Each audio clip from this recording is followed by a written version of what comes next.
Assalamualaikum warahmatullahi wabarakatuh. Lagi bareng saya Kiki. Kebetulan saya memegang JDIH BKKBN on the go. Nah, ini adalah program dari Biro Hukum Organisasi dan Tata Laksana yang akan sharing ke kamu, akan sosialisasi tentang undang-undang, peraturan pemerintah, perpres, impres, dan produk-produk hukum di BKKBN yang berhubungan dengan program kelembagaan dan kepegawaian di BKKBN dan produk-produk hukum lainnya yang kita share di JDIH bkkbn.go.id.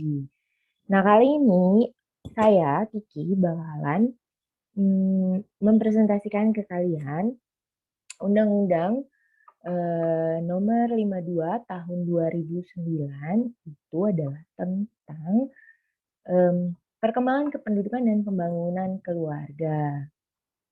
Nah, Biners, kamu langsung aja ya. Kita share. Oke. Nah, ini loh Biners.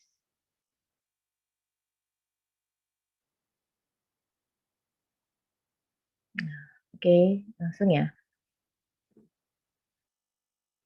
Nah, untuk langsung aja ya, kita langsung bahas ke bab 2, itu ada asas, prinsip, dan tujuan. Asasnya bisa dilihat, perkembangan pendidikan pembangunan keluarga berdasarkan norma agama, kemanusiaan, keseimbangan, dan manfaat. Prinsipnya itu ada di pasal 3, bisa dilihat itu. Ada kependudukan sebagai titik sentral kegiatan pembangunan, pengintegrasian kebijakan kependudukan ke dalam pembangunan sosial budaya, ekonomi, dan lingkungan hidup, partisipasi semua pihak dan gotong royong, perlindungan dan pemberdayaan terhadap keluarga sebagai unit terkecil dalam masyarakat, kemudian kesamaan hak dan kewajiban antara pendatang dan penduduk setempat, keadilan dan kesetaraan gender.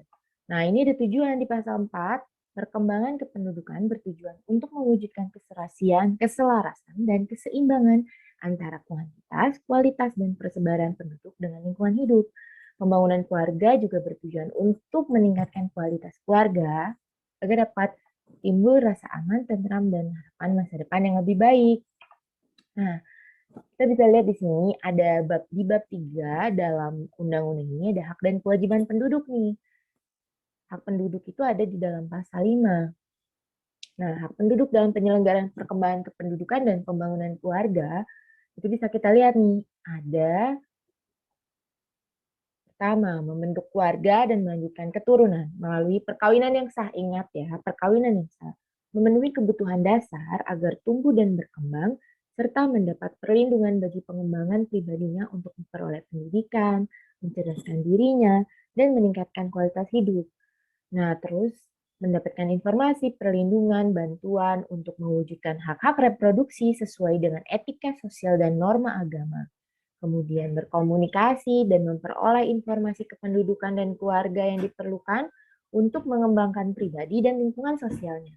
Mencari, memperoleh, memiliki, menyimpan, mengolah, dan menyampaikan informasi perkembangan kependudukan dan pembangunan keluarga dengan menggunakan sarana yang tersedia, kemudian mengembangkan, memperoleh manfaat ilmu pengetahuan dan teknologi, seni, budaya tentang perkembangan kependudukan dan pembangunan keluarga, kemudian bebas bergerak, berpindah, dan bertempat tinggal dalam wilayah negara Republik Indonesia, mendapat perlindungan untuk mempertahankan keutuhan, ketahanan, dan kesejahteraan keluarga, kemudian menetapkan keluarga ideal secara bertanggung jawab mengenai jumlah anak, jarak kelahiran, dan umur melahirkan. Nah, ini lanjutannya nih, Dinas. Hak penduduk. Ada sampai huruf T. Bisa teman-teman Diners temui di jdihn.bkkbn.go.id. Bisa kalian unduh di situ ya. Nah, ini hak penduduknya. Bisa teman-teman baca ya.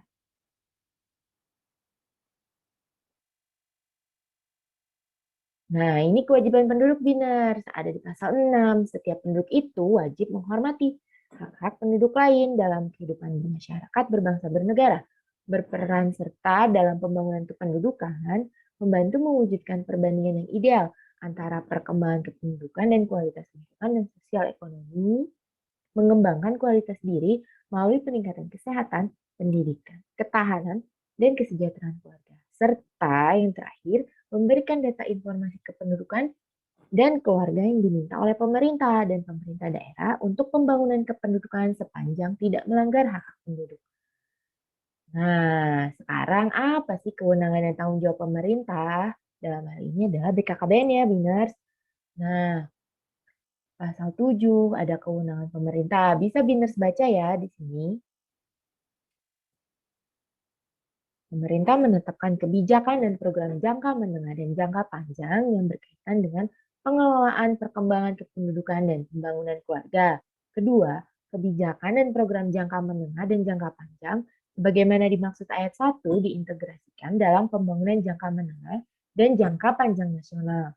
Yang terakhir, ini yang ketiga masih ada lagi nanti di pasal 8 ya.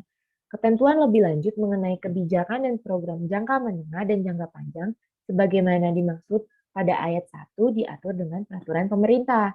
Nah, kemudian kewenangan pemerintah selanjutnya ada di pasal 8 nih. Pemerintah daerah ini untuk pemerintah daerah ya Binar. Pemerintah daerah menetapkan kebijakan dan program jangka menengah dan jangka panjang yang berkaitan dengan perkembangan kependudukan dan pembangunan keluarga sesuai dengan kebutuhan daerah masing-masing. Kedua, kebijakan dan program jangka menengah dan jangka panjang sebagai dimaksud pada ayat 1 harus mengacu pada kebijakan nasional. Kebijakan dan program sebagaimana dimaksud ayat 1 ditetapkan pemerintah daerah bersama dengan Dewan Perwakilan Rakyat Daerah. Nah, selanjutnya nih Biners, pasal 9 untuk melaksanakan kebijakan program jangka menengah dan jangka panjang sebagaimana dimaksud dalam pasal 7 dan pasal 8 yang tadi, ini ada beberapa nih yang dilakukan. Ada pengumpulan, pengolahan, analisis, evaluasi, penelitian, pengembangan, penyebarluasan informasi tentang perkembangan kependudukan dan pembangunan keluarga, perkiraan secara berkelanjutan dan penetapan sasaran perkembangan kependudukan dan pembangunan keluarga, pengendalian dampak pembangunan terhadap perkembangan kependudukan dan pembangunan keluarga serta lingkungan hidup. Kemudian di pasal 10, untuk melaksanakan kebijakan dan program jangka menengah dan jangka panjang dilakukan melalui pelaksanaan rencana kerja tahunan. Rencana kerja tahunan sebagaimana dimaksud pada ayat 1 meliputi penggalangan peran serta individu, keluarga, masyarakat, lembaga swadaya masyarakat, organisasi kemasyarakatan, organisasi profesi, swasta, dan penyandang dana, pembangunan yang bersifat tidak mengikat dalam perkembangan kependudukan dan pembangunan keluarga. Kemudian ada advokasi dan komunikasi, informasi dan edukasi tentang perkembangan, kependudukan dan pembangunan keluarga kepada seluruh komponen perencana dan pelaksana pembangunan serta keluarga masyarakat, lembaga swadaya masyarakat, organisasi profesi, swasta dan penyandang dana pembangunan yang bersifat tidak mengikat, dan terakhir penyediaan pelayanan cuma-cuma yang berkaitan dengan perkembangan kependudukan dan pembangunan keluarga bagi keluarga miskin. Nah, ini ada tanggung jawab pemerintah nih, Biner. Selanjutnya apa aja ya? Itu ada di pasal 12. Bisa kamu baca di sini ya. Ada menetapkan kebijakan nasional, menetapkan pedoman, kemudian memberikan pembinaan, bimbingan, sosialisasi, koordinasi. Terus ketentuan lebih lanjut yang diatur pada ayat 1 diatur dengan peraturan pemerintah. Kemudian di pasal 13 itu juga pemerintah provinsi bertanggung jawab dalam menetapkan kebijakan daerah, memfasilitasi terlaksananya pedoman, memberikan pembinaan juga, sosialisasi, kemudian ketentuannya juga tanggung jawab pemerintah provinsi diatur dengan peraturan daerah. Nah, terus kemudian di pasal 14 untuk pemerintah kabupaten kota bertanggung jawab juga untuk menetapkan pelaksanaan perkembangan pendudukan, sosialisasi juga. Nah, selanjutnya ini ada pembiayaan nih, dijelasin di sini ada pasal 15, pembiayaan perkembangan kependudukan dan pembangunan keluarga secara nasional dibebankan pada anggaran pendapatan dan belanja negara. Alokasi anggaran disediakan secara proporsional sesuai dengan kebutuhan dan perkembangan kependudukan dan pembangunan keluarga Binars. Di pasal 16 pembiayaan Perkembangan kependudukan dan pembangunan keluarga di daerah dibebankan pada anggaran pendapatan dan belanja daerah, dan bisa kamu lihat ya di pasal ayat 2 dan ayat 3. Nah, di pasal 17 ini menerangkan tentang perkembangan kependudukan. Perkembangan kependudukan dilakukan untuk mewujudkan keserasian, keselarasan, dan keseimbangan antara kuantitas, kualitas, dan persebaran penduduk dengan daya dukung alam dan daya tampung lingkungan guna menunjang pelaksanaan pembangunan nasional yang berkelanjutan. Selanjutnya, pengendalian kuantitas penduduk. Pasal 18. Pengendalian kualitas penduduk dilakukan untuk mewujudkan keserasian, keselarasan, dan keseimbangan antara jumlah penduduk dengan lingkungan hidup, baik yang berupa daya dukung alam maupun daya tampung lingkungan, serta kondisi perkembangan sosial, ekonomi, dan budaya. Pasal 19 juga berkaitan dengan pengendalian kuantitas penduduk nih. Pengendalian kuantitas penduduk itu berhubungan dengan penetapan apa? Perkiraan jumlah, struktur, komposisi penduduk, pertumbuhan penduduk, dan persebarannya. Pengendalian kuantitas penduduk sebagaimana dimaksud ayat 1 itu dilakukan dengan daya dukung alam dan daya tampung lingkungan. Melalui apa? Pengendalian kelahiran, penurunan angka kematian, dan pengarahan mobilitas penduduk. Nih, Bina. Nah, selanjutnya pengendalian kuantitas penduduk dilakukan pada tingkat nasional dan daerah secara berkelanjutan. Tata caranya ditetapkan dengan peraturan pemerintah. Selanjutnya ada keluarga berencana nih Dinas, pasal 20. Untuk mewujudkan penduduk tumbuh seimbang dan keluarga berkualitas, pemerintah menetapkan kebijakan keluarga berencana atau KB melalui penyelenggaraan program keluarga berencana. Pasal 21, kebijakan keluarga berencana ini dilaksanakan untuk apa? Membantu calon atau pasangan suami istri dalam mengambil keputusan dan mewujudkan hak reproduksinya. Tentang apa? Usia ideal perkawinan, usia ideal melahirkan, jumlah ideal anak, jarak ideal kelahiran anak, dan penyuluhan kesehatan reproduksi. Nah, yang kedua, kebijakan ini bertujuan untuk apa nih, Binars? Mengatur kehamilan yang diinginkan, menjaga kesehatan dan menurunkan angka kematian ibu, bayi, dan anak, meningkatkan akses dan kualitas informasi, pendidikan, konseling, dan pelayanan KB dan kesehatan reproduksi, meningkatkan partisipasi dan kesertaan pria dalam praktek keluarga berencana, dan mempromosikan penyusuan bayi sebagai upaya untuk menjarangkan jarak kehamilan. Nah, yang ketiga, kebijakan ini juga mengandung pengertian bahwa dengan alasan apapun, promosi aborsi sebagai pengaturan kehamilan dilarang.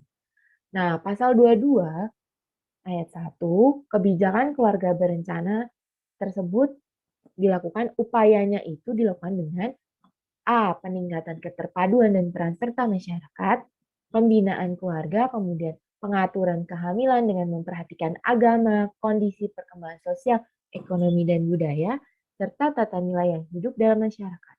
Upaya tersebut disertai dengan komunikasi, informasi, dan edukasi atau KIE. Nah, kemudian pasal 23, pemerintah dan pemerintah daerah itu wajib nih Binars meningkatkan akses dan kualitas informasi, pendidikan, konseling, dan pelayanan kontrasepsi dengan cara menyediakan kontrasepsi sesuai dengan pilihan pasangan suami istri. Ingat ya, pasangan suami istri dengan mempertimbangkan usia, paritas, jumlah anak, kondisi kesehatan, dan norma agama. Menyeimbangkan kebutuhan laki-laki dan perempuan, menyediakan informasi yang lengkap, akurat, dan mudah diperoleh tentang efek samping, komplikasi, kegagalan kontrasepsi, termasuk manfaatnya dalam pencegahan penyebaran virus penyebab penyakit penurunan daya tahan tubuh dan infeksi menular karena hubungan seksual, meningkatkan keamanan, keterjangkauan, jaminan kerahasiaan, serta ketersediaan alat, obat, dan cara kontrasepsi yang bermutu tinggi, meningkatkan kualitas sumber daya manusia petugas keluarga berencana, menyediakan pelayanan ulang dan penanganan efek samping dan komplikasi pemakaian alat kontrasepsi, menyediakan pelayanan kesehatan reproduksi esensial di tingkat primer dan komprehensif pada tingkat rujukan, melakukan promosi pentingnya air susu ibu, serta menyusui secara eksklusif untuk mencegah kehamilan 6 bulan pasca kelahiran, meningkatkan derajat kesehatan ibu, bayi, dan anak. Dan yang terakhir itu melalui pemberian informasi tentang pencegahan terjadinya ketidakmampuan pasangan untuk mempunyai anak setelah 12 bulan tanpa menggunakan alat pengaturan kehamilan bagi pasangan suami istri. Nah, yang kedua, ketentuan mengenai akses, kualitas informasi, pendidikan, konseling, dan pelayanan alat kontrasepsi itu diatur dengan peraturan menteri yang bertanggung jawab di bidang kesehatan. Pasal 24, pelayanan kontrasepsi diselenggarakan dengan tata cara yang berdaya guna dan berhasil guna agar diterima dan dilaksanakan secara bertanggung jawab oleh pasangan suami istri sesuai dengan pilihan dan mempertimbangkan kondisi kesehatan suami dan istri. Yang kedua, pelayanan kontrasepsi secara paksa kepada siapapun dan dalam bentuk apapun itu bertentangan nih Dinas dengan hak asasi manusia.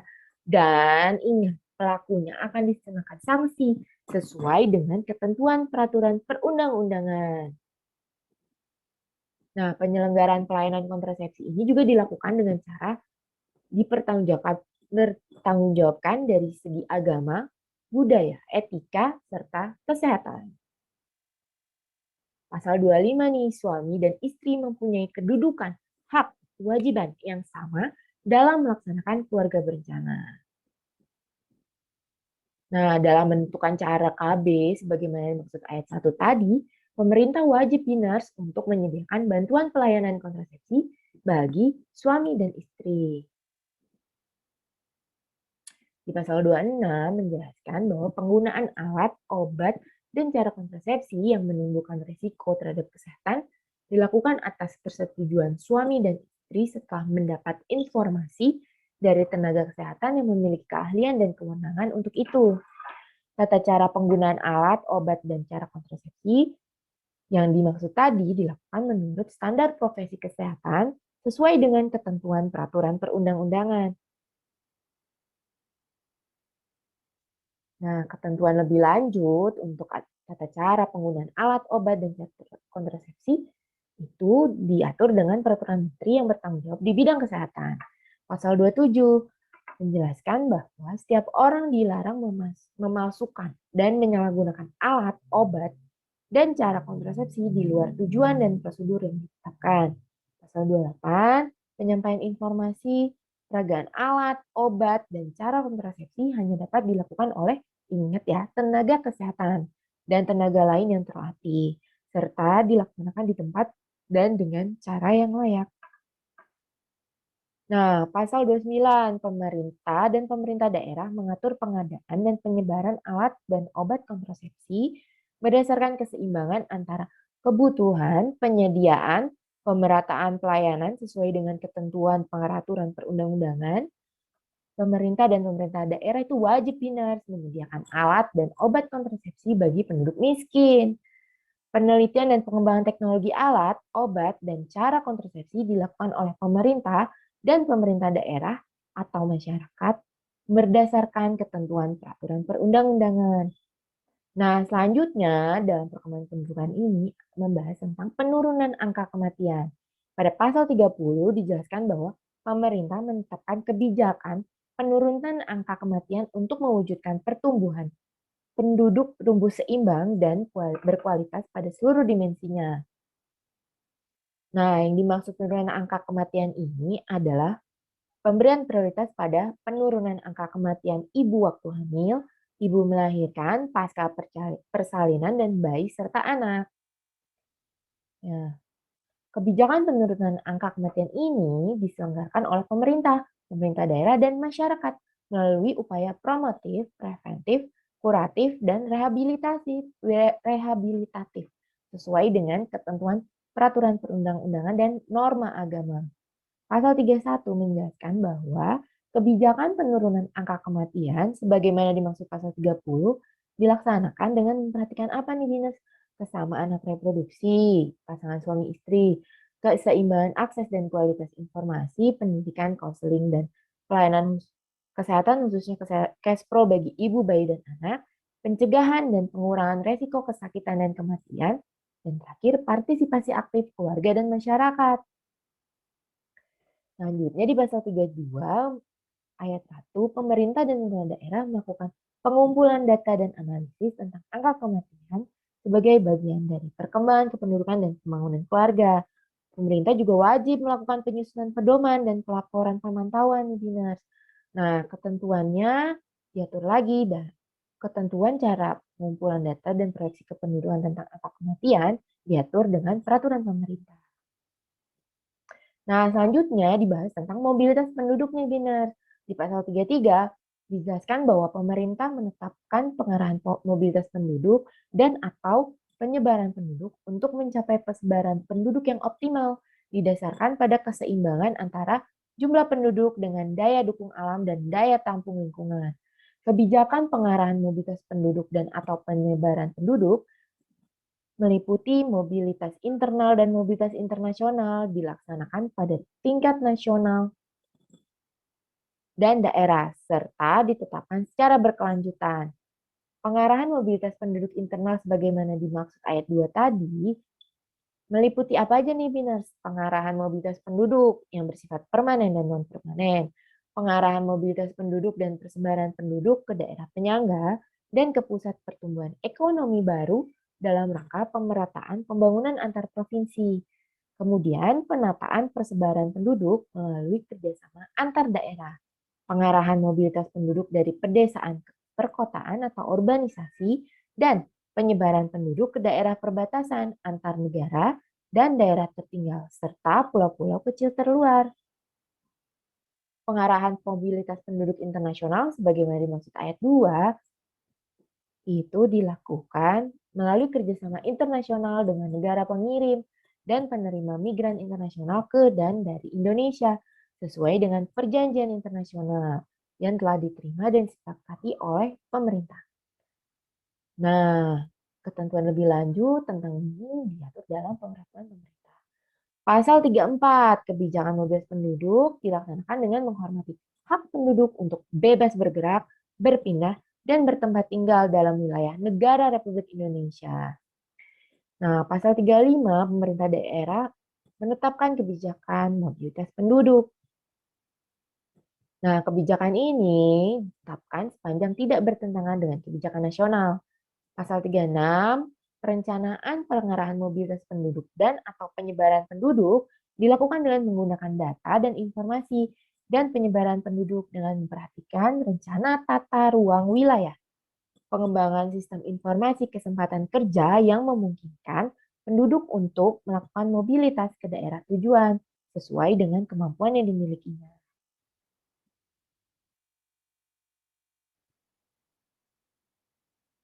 Oke, Biners. Wait ya, Biners. Oke. Nah, selanjutnya pasal 37, pemerintah dan pemerintah daerah melakukan pengumpulan data, analisis, serta proyeksi angka mobilitas dan persebaran penduduk sebagai bagian dari pengelolaan kependudukan dan pembangunan keluarga, Biners. Nah, tetap ya, pemerintah wajib melakukan penyusunan pedoman dan pelaporan nih. Nah, selanjutnya nih Biners, isu apa yang ada di dalam undang-undang ini? Itu ada pengembangan kualitas penduduk. Nah, pasal 38, untuk mewujudkan kondisi perbandingan yang serasi, selaras, dan seimbang antara perkembangan kependudukan dengan lingkungan hidup, meliputi baik daya dukung alam maupun daya tampung lingkungan, dilakukan melalui apa? Pengembangan kualitas penduduk, baik fisik maupun non-fisik. Pengembangan kualitas penduduk dilakukan untuk mewujudkan manusia yang sehat jasmani dan rohani, cerdas, mandiri, beriman, bertakwa, berakhlak mulia, dan memiliki etos kerja yang tinggi. Nah, pengembangan kualitas ini dilakukan melalui peningkatan kesehatan, pendidikan, nilai agama, perekonomian, dan nilai sosbud. Pengembangan kualitas penduduk sebagaimana dimaksud ayat 2 ini diselenggarakan oleh siapa? Pemerintah dan pemerintahan daerah bersama masyarakat melalui pembinaan dan pemenuhan pelayanan penduduk. Kemudian, pembinaan dan pelayanan penduduk dilakukan melalui apa? Komunikasi, informasi dan edukasi, serta penyediaan prasarana dan jasa. Nah, ketentuan lebih lanjut diatur dalam peraturan pemerintah Binars. Kemudian ada lagi nih Binars, penduduk rentan, pasal 39. Untuk mengembangkan potensi optimal dari semua penduduk secara merata, pemerintah memberikan kemudahan dan perlindungan terhadap penduduk rentan. Pemerintah menetapkan kebijakan tentang pengembangan potensi penduduk rentan yang timbul sebagai akibat dari perubahan struktur, komposisi penduduk, kondisi fisik, ataupun non-fisik penduduk rentan, keadaan geografis yang menyebabkan penduduk rentan sulit berkembang, dan dampak negatif yang muncul sebagai akibat dari proses pembangunan dan bencana alam. Di pasal 40 dijelaskan, pengembangan potensi penduduk rentan dilaksanakan melalui perawatan, pelayanan kesehatan, pendidikan, dan pelatihan atas biaya negara, Biners. Pasal 41 dijelaskan pemerintah menjamin kebutuhan dasar bagi penduduk miskin. Nah, ketentuan lebih lanjut diatur dalam peraturan pemerintah. Pasal 42, pengembangan wawasan kependudukan merupakan upaya peningkatan pemahaman mengenai pembangunan kependudukan yang berkelanjutan untuk mewujudkan penduduk yang berkualitas. Pasal 43, pengembangan wawasan kependudukan yang dimaksud pada pasal 42 dapat dilakukan oleh pemerintah dan masyarakat baik secara sendiri maupun bersama-sama. Nah, pelaksanaannya dilakukan melalui pemberian informasi, pendidikan, dan penyediaan sarana dan prasarana yang berkaitan dengan pembangunan kependudukan. Nah, selanjutnya apa lagi nih, Binus? Ada perencanaan kependudukan. Pasal 44, perencanaan kependudukan merupakan proses penyiapan seperangkat keputusan tentang perubahan kondisi kependudukan yang diinginkan pada masa yang akan datang, yang meliputi aspek kuantitas, kualitas, dan mobilitas penduduk.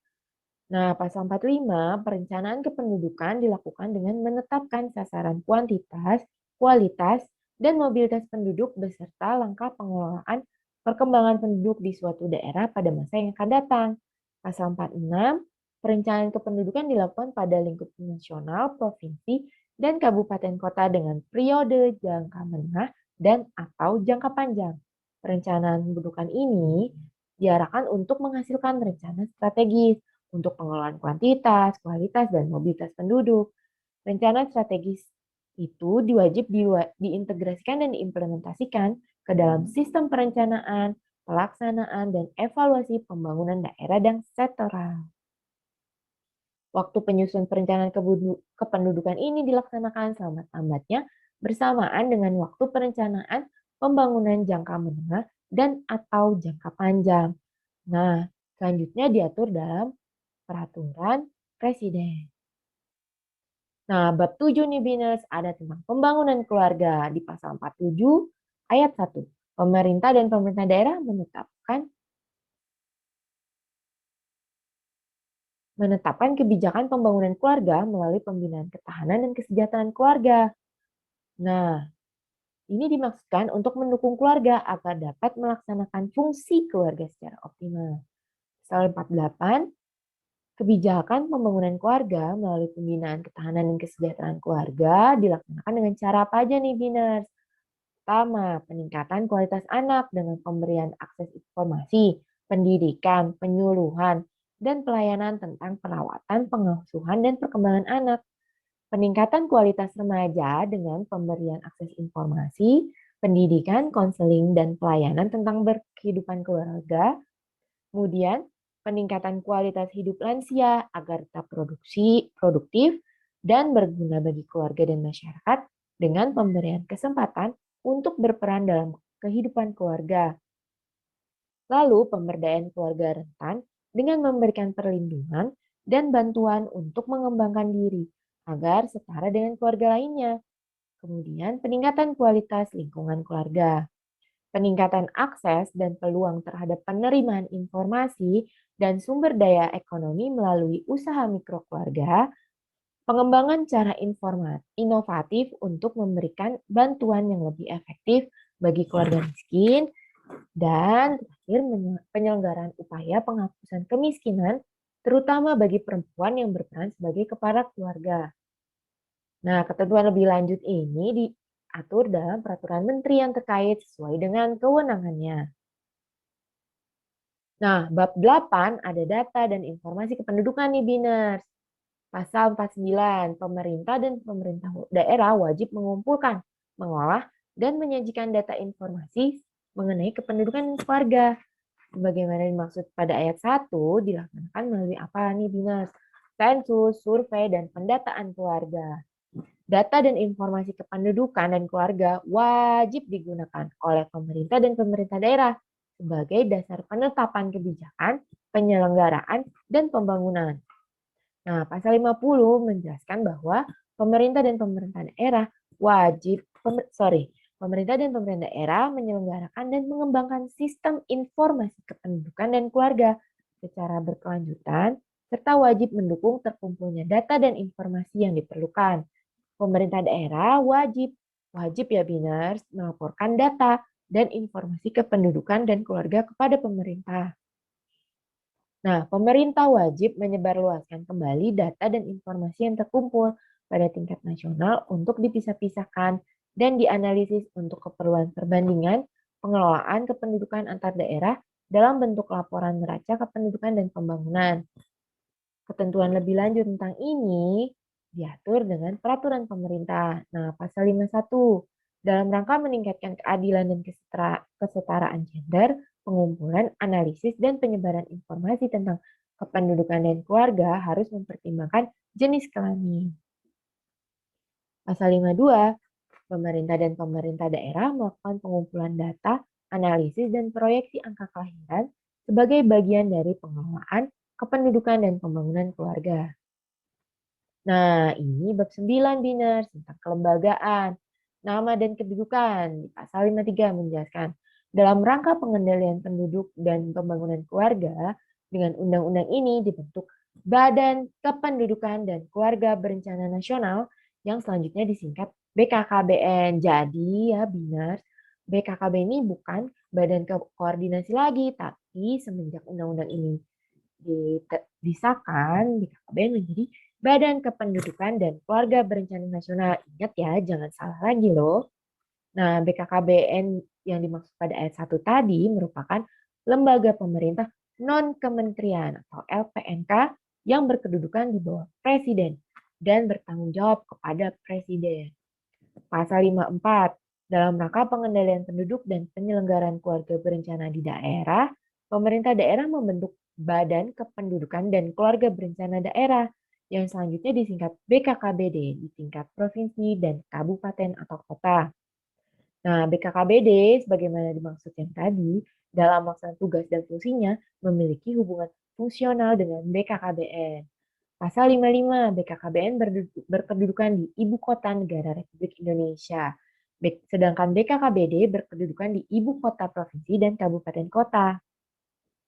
Nah, ini tugas dan fungsinya. BKKBN bertugas melaksanakan pengendalian penduduk dan menyelenggarakan keluarga berencana. Dalam melaksanakan tugas sebagaimana dimaksud ayat 1 tadi, BKKBN fungsinya perumusan kebijakan nasional, penetapan norma, standar, prosedur, dan kriteria, pelaksanaan advokasi dan koordinasi, penyelenggaraan komunikasi, informasi, dan edukasi, penyelenggaraan, pemantauan, dan evaluasi, serta pembinaan, pembimbingan, dan fasilitasi di bidang pengendalian penduduk dan penyelenggaraan keluarga berencana. Nah, ketentuan lebih lanjut mengenai tugas, fungsi, dan susunan organisasi BKKBN diatur dengan Peraturan Presiden. Di pasal 57 menjelaskan tentang BKKBD yang mempunyai tusi melaksanakan pengendalian penduduk dan menyelenggarakan keluarga berencana di tingkat provinsi dan kabupaten kota. Kewenangan BKKBD dilaksanakan sesuai dengan ketentuan perundang-undangan. Ketentuan lebih lanjut mengenai tusi dan susunan organisasinya diatur dengan peraturan daerah. Nah, pasal 58, setiap penduduk mempunyai kesempatan untuk berperan serta dalam pengelolaan kependudukan dan pembangunan keluarga.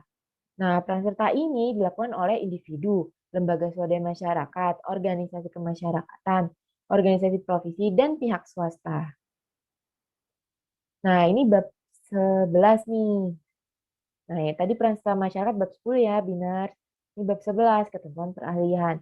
Pasal 15, pada saat undang-undang ini berlaku, semua perundang-undangan yang merupakan peraturan pelaksanaan dari Undang-Undang Nomor 10 Tahun 1992 tentang perkembangan kependudukan dan pembangunan keluarga sejahtera dalam kurung Lembaran Negara Republik Indonesia tahun 1992 Nomor 35 tambahan Lembaran Negara Republik Indonesia nomor 3475 dinyatakan masih tetap berlaku sepanjang tidak bertentangan dengan ketentuan dalam undang-undang ini. Nah, bab 12 ketentuan penutup nih Binars, pasal 60. Pada saat undang-undang ini mulai berlaku, Undang-Undang Nomor 10 Tahun 92 tentang Perkembangan Kependudukan dan Pembangunan Keluarga Sejahtera dicabut dan dinyatakan tidak berlaku. Pasal 61 Badan Koordinasi Keluarga Berencana Nasional yang dibentuk berdasarkan peraturan perundang-undangan sebelum diberlakukannya undang-undang ini dinyatakan sebagai BKKBN berdasarkan undang-undang ini. Nah, BKKBN sebagaimana dimaksud pada ayat 1 dalam jangka waktu paling lambat 6 bulan wajib menyesuaikan dengan ketentuan dalam undang-undang ini. Nah, Binars, undang-undang ini disahkan oleh Presiden Republik Indonesia Dr. Haji Susilo Bambang Yudhoyono pada tanggal 29 Oktober 2009. Nah, terima kasih ya Binars udah mau dengerin paparan tentang Undang-Undang Nomor 52 Tahun 2009. Mudah-mudahan ini bermanfaat buat kalian semua sebagai penyampaian penyebaran informasi tentang undang-undang ini karena banyak banget yang suka salah menyebutkan BKKBN kepanjangannya. Jadi jangan sampai salah lagi ya. Sekarang BKKBN itu adalah Badan Kependudukan dan Keluarga Berencana Nasional, bukan Badan Koordinasi Keluarga Berencana Nasional lagi. Oke, Binar. Sekian nih presentasi tentang sosialisasi Undang-Undang JDIH on the go, JDIH BKKBN on the go kita kali ini.